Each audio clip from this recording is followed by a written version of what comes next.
같이 한번 읽어볼까요? 스티브 페르난데스라는 분인데요. 같이 한번 읽어봅니다. 스크린 같이 한번 읽어봅니다. 성경적 의미에서 복음전도 증거란 하나님 자신의 이름을 널리 선포하기 원하시는 하나님의 열심에서 시작이 된다. 이런 얘기입니다. 자, 우리가 신앙생활을 하면서 이제 전도에 대한 얘기도 많이 듣고, 특별히 우리 교회 올해 선교, 전도를 이제 표 삼고 한 해를 지금 지나고 있는 중인데, 성경적 의미에서 전도란, 선교란 우리 인간에 의해서 시작이 되거나 시도되는 것이 결코 아니라는 사실을 이번에 이제 강조하는 겁니다.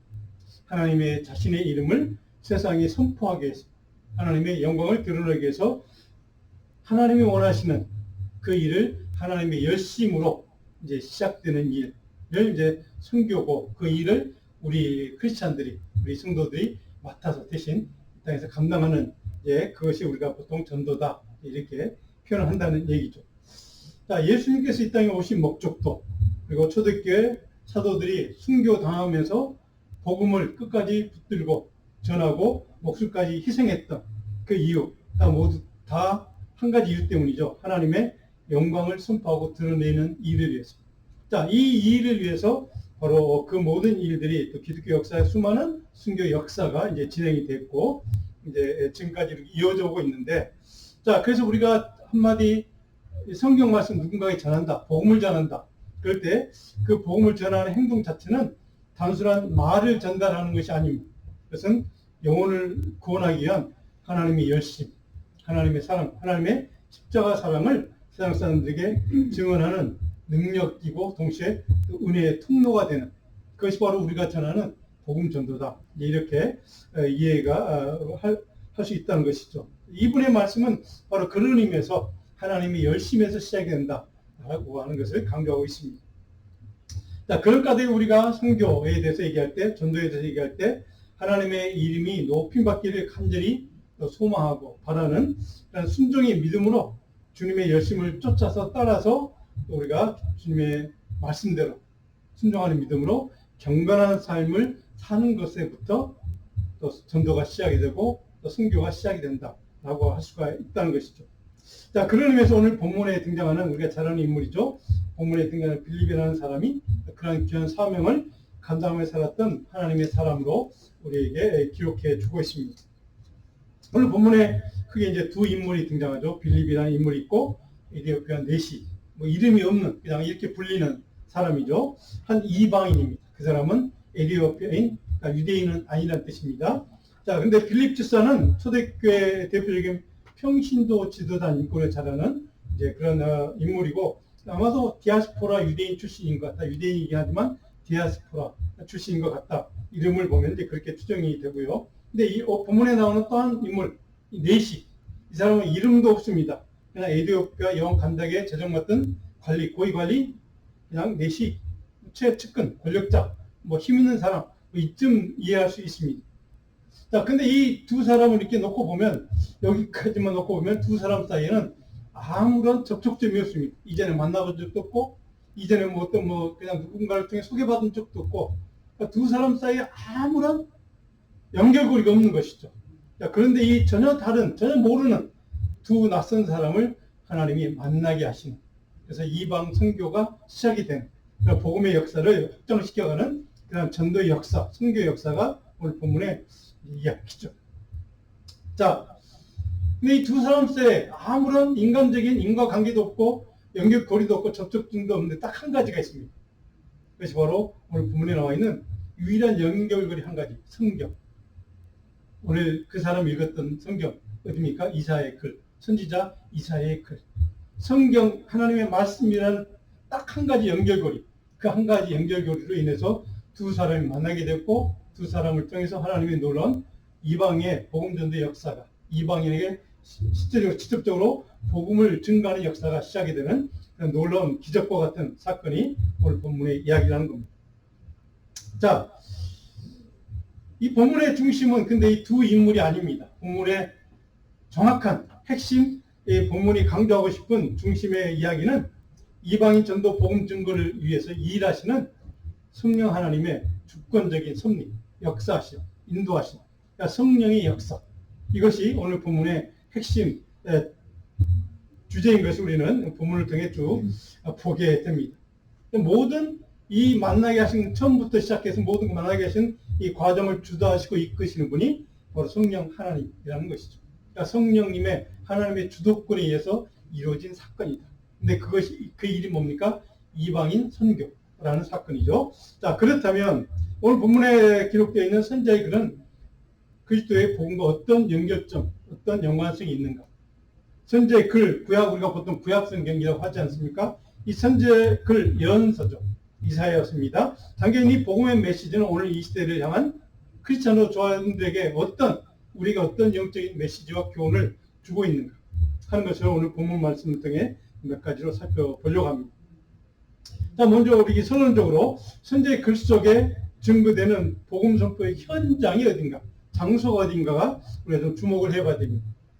26절에 보시면 제가 첫 번째 배경 설교 노트에 배경 서론을 이렇게 적어놨습니다. 26절 29절까지 이제 광야라는 단어가 등장하는 구절이 있죠.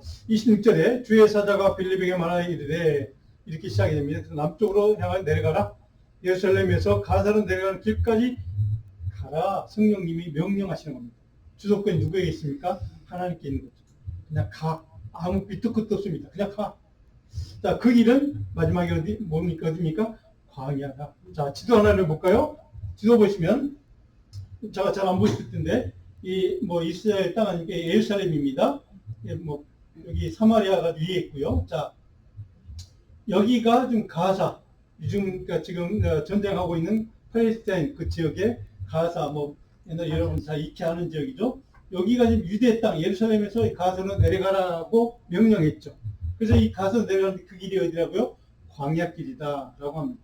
어떤 광야길은 이스라엘 땅이 이쪽에, 여기 아라비아 광야 포함해서 이렇게 이쪽을 보통 얘기하는데, 이으로 가는 길을 광야라, 특별히 광야라는 단어를 강조하고 있는 것을 보게 됩니다. 자, 광야란 어떤 것입니까? 여러분 잘 아는 것처럼 황폐한 곳이죠. 메마른 곳이죠. 외롭고 소외되고 고독한 곳이죠. 희망이 없는, 절망밖에 없는 것처럼 보이는 그 곳. 그것을 이제 광야라고 우리가 보통 얘기합니다. 자, 그런데 오늘 본문 26절의 마지막에 광야라고 강조한 이유는, 가사라고 하는 지역은 당시 바로 이 빌립이 그 사람을 만나서 복음을 전하기 전까지는 바로 광야와 같은 메마른, 영적으로 메마른, 황폐한, 신령이 메마른 그런 동네, 그런 지역이라는 것을 강조하기 위한 그런 장치 가운데 하나. 그래서 광야를 강조하고 있습니다. 물론 길 자체가 광야이기도 하지만, 광야라는 단어를 특별히 사막이라는 단어를 쓰지 않고 광야라는 단어를 쓰는 이 이유가 바로 그걸 강조하기 위해서, 광야 같은 곳에 빌립을 성령님이 주도적으로 파송하셔서 그곳에 생명의 복음을 증거하게 했다는 이 사건을 지금 성령님이 하셨다는 것을 강조하고 있는 것이 오늘 본문의 이제 가장 핵심적인 강조점입니다. 자, 여기서 우리가 주목해야 될 것, 26절을 보시면 아시겠지만, 먼저 성령님이, 하나님의 영이 빌립을 명령하시는 이야기로 시작이 됩니다. 바로 하나님이 빌립을 이끌어 가시는, 하나님의 주도적으로 섭리하시는, 인도하시는 사건이었다는 것을 강조하고 있죠. 근데 그것이 어디냐? 가서 봤더니 광야길이다.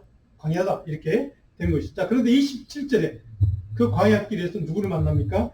에디오피아 사람, 곧 에디오피아 여왕 간닥의 모든 국고를 맡은 관리인 네시가, 그 다음이 중요합니다. 그 네시가, 여기까지는 이방인이구나, 그런 관리가 있었구나, 이런 사람 정도 이해할 수 있는데, 그 다음에 그 사람이 예배하러 예루살렘에 왔다. 이게 중요합니다. 예배하러 예루살렘에 왔다. 자, 에디오피아 사람이니까 이방인이라, 유대인이 아니라는 걸 이해할 수 있습니다. 근데 이방인이 예루살렘에 예배하러 왔다가, 좀 우리가 이해하기가 쉽지 않습니다. 유대인도 아닌 사람이, 디아스포라 유대인 같으면 이해할 수 있습니다. 근데 그것도 아닌 사람이 예루살렘에 예배하러 왔다가, 하나님을 예배하러 왔다가, 거기까지. 자, 분명히 이 사람은 이방인인데 예배하러 왔다는 사실을 보면, 그 당시의 관점에서 이 사람은 유대인이었다. 다른 말로 이방인이지만, 인종적으로 협동은 이방인 사람이지만 유대교로 개종한 사람이다 하는 것을 우리가 알 수가 있습니다.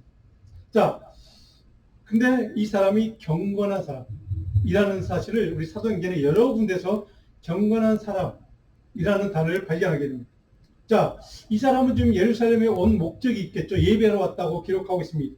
유대교 절기를 맞아서 예루살렘에 와서 예배하고 그리고 성지 순례를 목적으로 해서 아마 왔던 것 같습니다. 자, 사도행전 2장 5절 보면 우리가 이미 살펴봤던 말씀입니다. 한번 우리 읽어볼까요? 그때 경건한 유대인들이 천하 각국으로부터 와서 예루살렘에 머물러 있더라. 자, 이 말씀이 연결되어 있습니다. 경건한 유대인들이, 여기는 디아스포라 유대인들 등 어디서 천하 만국에서, 그러니까 디아스포라 유대인들이라는 뜻입니까? 이 사람들은 활동적으로 인종적으로 유대인입니다. 근데 이 에티오피아 네이션은 유대인이 아닌데도 예루살렘에 예배로 왔다라고 이제 기록하고 있다는 것이죠. 사도행전 13장 14절 한번 볼까요? 그들은 안식일에 회당에 들어갔어요. 그들이 누구냐면 바울과 이제 바나바 전도 1차 전도 여행 때 바로 이제 일어난 사건입니다.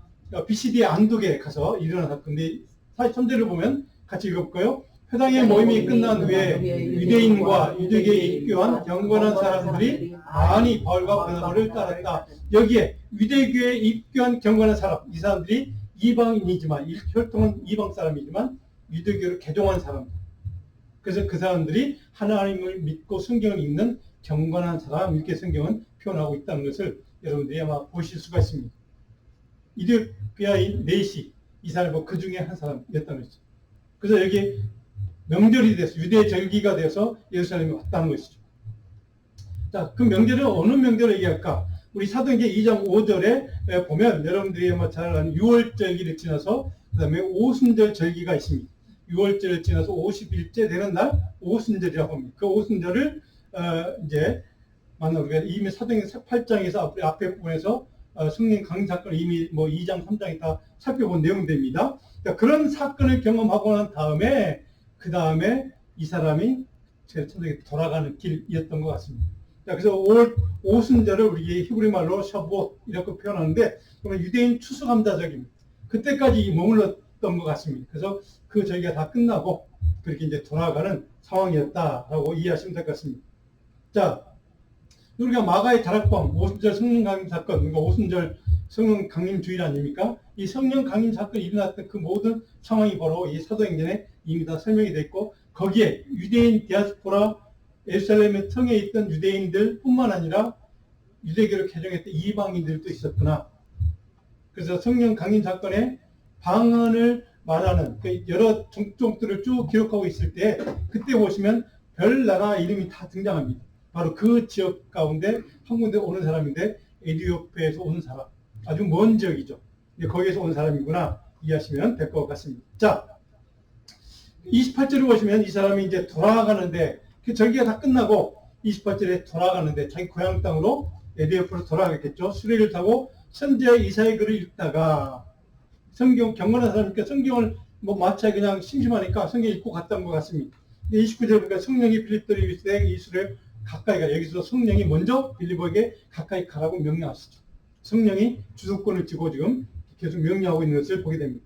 자, 빌립의 전도 활동은 인간적인 선교 전략에 의해서 어떤 선교적인 정교한 전략에 의해서 이루어진 게 아니라 하나님이 성령님이 주도로 이방인 전도가 시작이 됐다는 것을 우리는 여기서 보게 됩니다. 그래서 성령과 친밀한 관계성이 있었기 때문에 이것이 가능했던 것을 우리는 깨닫게 됩니다. 빌립이라는 사람이 하나님의 사람이고 오늘 이 사건의 주인공이 될 수 있었던 이유 가운데 하나는 성령의 인도하심에 민감하게 반응하는 경건한 믿음의 사람이기 때문에 자, 그것이 빌립에게서 우리가 배워야 될 영적인 교훈이죠.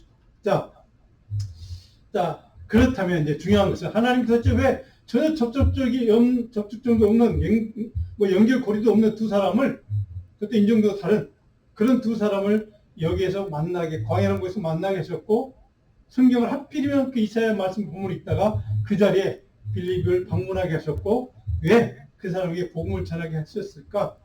하나님이 시간표에 따라 왜 이렇게 섭리하시고 인도하셨을까? 오늘 제가 설교할 때 1번에 이렇게 적었습니다. 선자의 글을 통으로 그리스도와 복음을 전할 수 있는 기회를 성령님이 주시는 겁니다. 이방인에게 복음을 전할 수 있는 기회. 자, 실제로 보면 빌립이 달려가서 명령하셨기 때문에 빌립에 가긴 가는데 그냥 가지 않았습니다. 달려갔다 표현합니다. 그만큼 빌립은 적극적으로 하나님의 명령을 지금 수행하고 있는 겁니다. 자, 선제 이사야의 글을 읽는 것을 듣고 말하되 질문하죠. 질문도 그 사람에게 말을 거는 겁니다. 읽는 것을 네 지금 그 뭐 읽고 있는 것 같은데, 성경 읽는 것 같은데 그거 이해할 수 있겠니? 이렇게 좀 질문하죠. 자, 여기서 깨닫느냐라고 질문했던 깨닫다라는 단어가 중요합니다. 이 깨닫다는 말은 이 헬라의 정확한 언어의 의미는 뭐냐면 그냥 우리가 뭐 안다는 이제 단어인데 그냥 아는 게 아니라 성경을 읽음으로 인격적으로 주님을 만나서 체험을 통해 알게 되는, 주님을 알게 되는. 이제 그런 의미가 담겨 있는 단어 깨닫느냐. 그러니까 그냥 이 성경을 내가 이해했느냐 정도가 아닙니다. 성경을 통해 내가 그 성경의 주인공, 그 말씀의 주인공인 주님을 만났느냐, 주님을 믿느냐라고 하는 질문이죠. 자, 이 질문을 받은 내시가 뭐라고 대답합니까? 11절에 지도해주는 사람이 없으니 내가 어찌 깨달을 수 있겠는지. 지도해주는 사람. 이 단어가 여러분 굉장히 좀 주목해야 될 단어입니다. 기억해야 될 단어입니다. 이게 지도해주는 사람. 자, 이 지도한다는 말은 사람들에게 하나님을 이해할 수 있도록 성경의 말씀을 읽을 때 그것을 이해하고 진리를 볼 수 있는 길을 제시해주는 그런 길라잡이 역할을 하는 사람을 지도하는 사람이라는 단어 속에 담겨있는 바로 영적인 의미입니다. 그러니까 이 지도한다는 것은 그냥 성경에 뭐 성경 교사처럼 그냥 해석해주고 그냥 이해시켜주고 이 정도로 끝나는 게 아니라 그 말씀을 통해 진리를 만날 수 있도록 진리를 붙잡을 수 있도록 그렇게 가르쳐주는 사람. 자, 빌립은 성령의 인도하심 따라 그 사람을 만나서 성경을 읽고 있는 말씀을 해석해주고 지도해 주는데 어디까지 나아가게 하느냐? 그 내시로 하여금 하나님을 그 말씀을 통해 깨닫도록 만나도록 하는 데까지 진리를 붙잡는 데까지 이끌어 주었다는 겁니다. 이것이 복음의 전도입니다. 복음 전도란 무엇인가? 누군가에게 그 사람이 하나님 말씀을 통해 생명의 말씀을 통해 하나님을 만나고 경험하고 체험하고 진리를 붙잡을 수 있도록 거기까지 인도해 주는 사람. 이것이 전도하는 사람. 그래서 제가 처음에 모두 말씀드렸던 전도란 우리가 한마디 복음을 전하는 그 한마디가 그냥 말을 전하는 기록된 글자를 전하는 것이 아니라 하나님의 진리에 이를 수 있도록 그 한 영혼을 진리와 만날 수 있도록 연결시켜주는 그런 일을 하는 사람이 누구냐? 전도하는 사람, 전도자라는 뜻입니다. 오늘 빌립은 그 일을 감당했다는 것이죠. 자, 그러면서 이 빌립이 그 일을 감당할 수 있었던 이유, 그건 순전히 그의 능력은 아닙니다. 물론 성령께서 하신 일이지만 그가 성령의 말씀하심에 민감하게 듣고 반응했기 때문에 순종하는 경건한 삶이 있었기 때문에 바로 이런 하나님의 진리에 이르도록 그 내시를 말씀을 지도해주고 가르쳐 주었다는 뜻입니다. 빌립에게서 우리가 깨닫는 것, 경건한 삶을 그는 평소에 그렇게 성령의 민감함으로 하나님의 말씀 앞에 늘 겸손히 경건한 삶을 살았던 진리 앞에 겸손한 믿음으로 주님을 섬겼던 그런 인물이 빌립이었다는 사실을 우리는 보게 됩니다. 자, 에디표 내시가 지금 읽고 있는 그 말씀, 본문이 어딥니까? 32절, 31절, 아까 우리 읽었던 말씀. 근데 이 32절에 보니까 읽는 성경 구절은 이것이니 그 말씀이 어딥니까? 이사야 53장 7절로 8절 이야기입니다. 우리가 잘 아는 이야기죠. 우리 고난주간 때마다 읽는 그런 말씀입니다. 순환의 종의 메시아에 대한 그런 메시아가 하실 일에 대한 예언의 말씀. 이 바로 기록되어 있는 이사야 53장 7절에서 8절의 내용이 바로 그가 읽고 있는 말씀이었습니다. 자, 보면은 이 말씀은 사도행전 전체에서 중요한 신학적인 주제입니다. 순환의 종, 메시아. 그분이 어떤 일을 감당해서 이 땅에 오셨는가를 잘 설명해 주는 그리고 그 말씀이 이루어졌음을 정확하게 증언하는 말씀이기 때문이었습니다. 그 말씀을 읽고 있는 그에게 바로 빌립이 그 말씀이 어떤 의미인가를 정확하게 가르쳐주고 해석해주고 그 말씀을 통로로 내시가 하나님을 주님을 만날 수 있도록 그리스도를 만날 수 있도록 그렇게 지도해 줬다 하는 게 본문의 전체적인 줄거리입니다. 자, 사함받은 그 대속의 구원자 순환의 종을 설명해 주고 그가 이제 누구인가를 설명해 주죠. 도대체 그러면 그 사람이 도대체 이 본문에 이 말씀에 있는 그가 누구냐, 순환의 종은 누구냐? 그러니까 자기를 가리키느냐, 이사야 선자를 얘기하면 자기를 가리키느냐, 아니면 누군가를 다른 사람을 지명하는 것이냐? 라고 네시가 질문하죠. 당연한 질문입니다. 3차절 보니까 그렇게 질문 누구를 가리킵니까? 35절에 빌립이 드디어 그 질문을 받고 진리, 복음을 전하기 시작합니다. 그 복음이 뭡니까?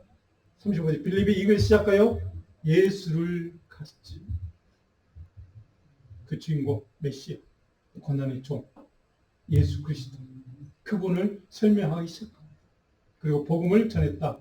자, 빌립이 그 말씀에 대한 뭐 역사적인 배경, 신학적인 배경, 뭐 자세한 뭐 이건 이렇게 해서 이렇게 이런 말씀이 선포된 거야라고 자세히 설명하지 않습니다. 그 말씀 읽은 것 그것이 누구를 가리킴이냐라고 질문 받은 그 순간 바로 즉답합니다. 그는 예수 그리스도야, 메시아야, 하나님의 아들이야. 그분이 너를 위해서, 너를 구원하기 위해서 십자가에서 순환의 종으로 돌아가셨어. 피 흘리셨어. 라고 정확하게 복음의 진리의 핵심을 선포하고 있다는 사실입니다. 자, 복음을 전도하는 것. 제가 언젠가 말씀드렸지만 복음을 전도하는 것은 정확하게 뭔가를 성경에 대한 지식을 자랑하는 것이 아닙니다. 하나님의 진리, 예수 그리스도, 복음의 주인공, 하나님의 아들을 전하는 겁니다. 그것을 선포하는 겁니다. 그리고 그 이름을 영광스럽게 하는 일. 바로 이것이 복음 전도라는 사실입니다.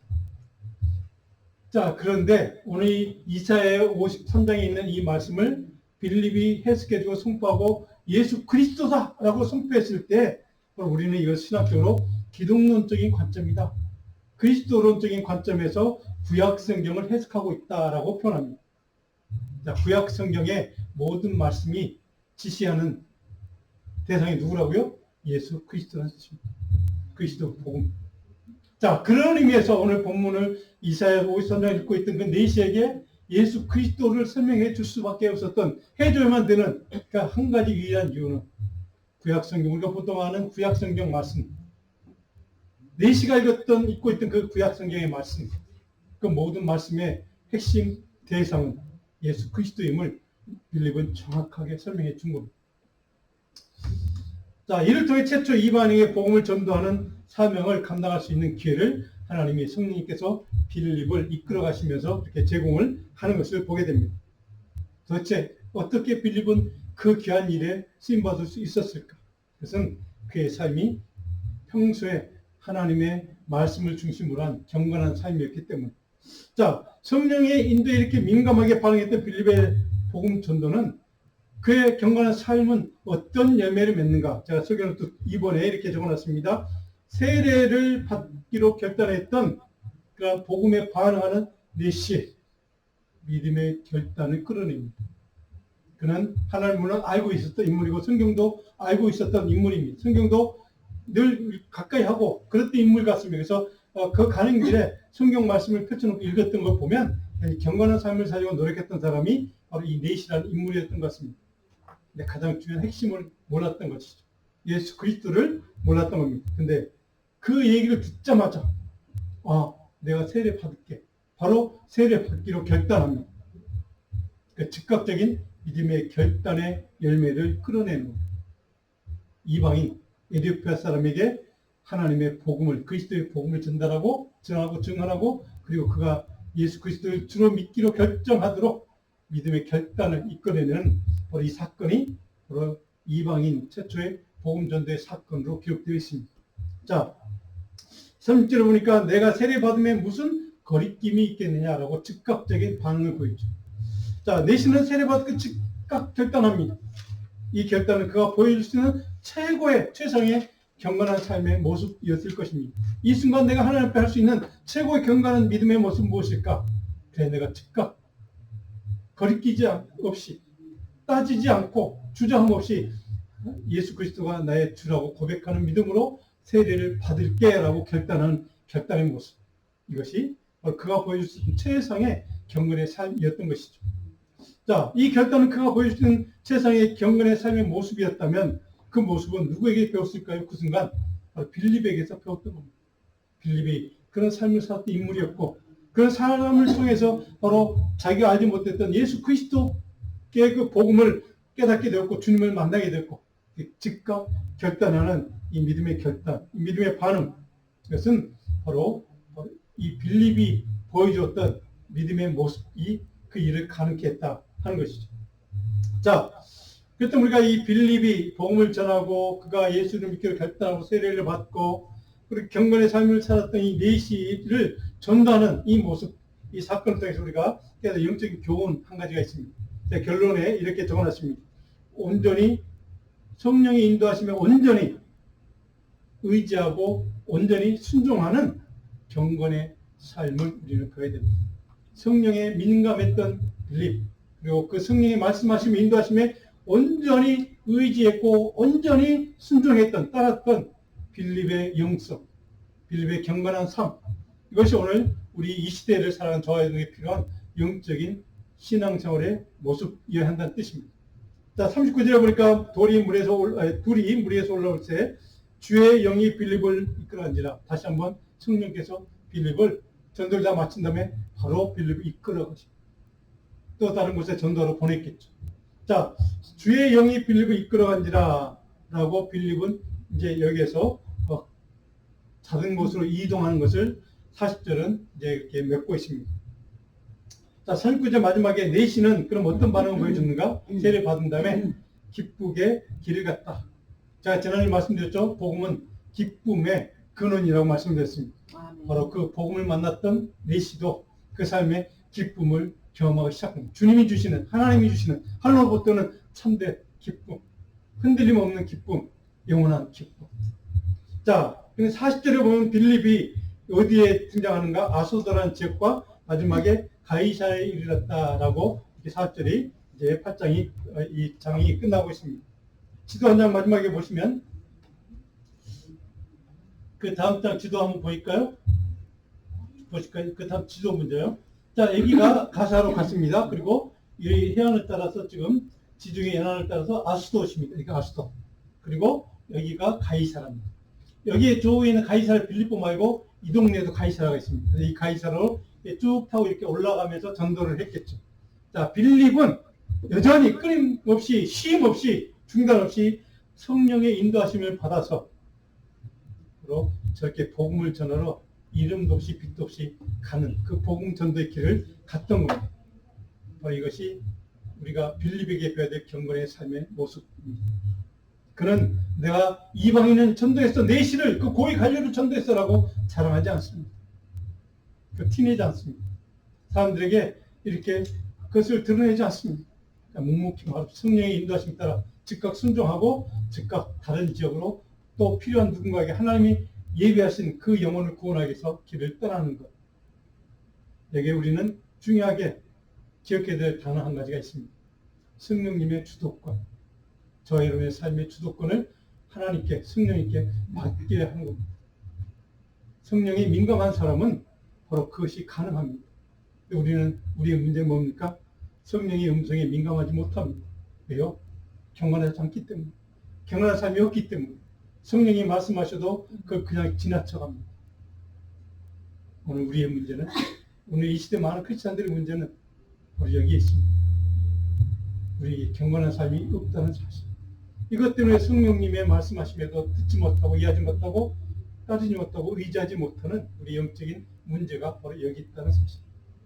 사랑하는 성도 여러분, 성령의 주도권에 저와 여러분의 삶을, 우리의 생각을, 우리의 가정을, 자녀들을, 우리 교회를 온전히 맡겨 드십시다. 그리고 의지하십시다. 그리고 성령님이 인도하시는 대로 온전히 순종하십시다. 우리에게 우리의 지식이 없어서가 아닙니다. 하나님이 일하시면, 하나님이 인도하시면 실패가 없기 때문에 그렇습니다. 실수가 없기 때문에 그렇습니다. 바로 그 길이, 성령이 인도하시는 그 길이 영원한 진리의 길이고 영원한 생명의 길이고 거기 하나님의 형통의 길이고 하나님이 축복하시는 길인 줄로 믿습니다. 아멘. 그 길을 가는데 저 여러분들이 날마다 주님 앞에서 그 길을 가도록 늘 순종하도록 성령님을 의지하는 믿음을 달라고 기도하는 저와 여러분들에게 원합니다.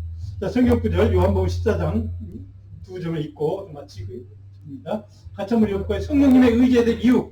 자, 요한복음입니다. 보혜사서 아버지께서 내 이름으로 보내실 성령 그가 너에게 모든 것을 가르치고 내가 너에게 말한 모든 것을 생각나게 하리라. 그 다음 31절 오직 내가 아버지를 사랑하는 것과 아버지께서 명하신 대로 행하는 것을 세상이 알게 하려 합니다. 맨 아버지께서 명하신 대로 행하는 삶을 사는 것, 이것이 경건의 삶이고 그 성령에 민감하게 반응하는 참된 신실한 믿음의 사람이 살아갈 방법, 길이라는 사실, 이런 삶이 저와 여러분의 삶 되기를 간절히 축원합니다. 기도하겠습니다. 좋으신 하나님, 우리는 참 영적으로 무디입니다.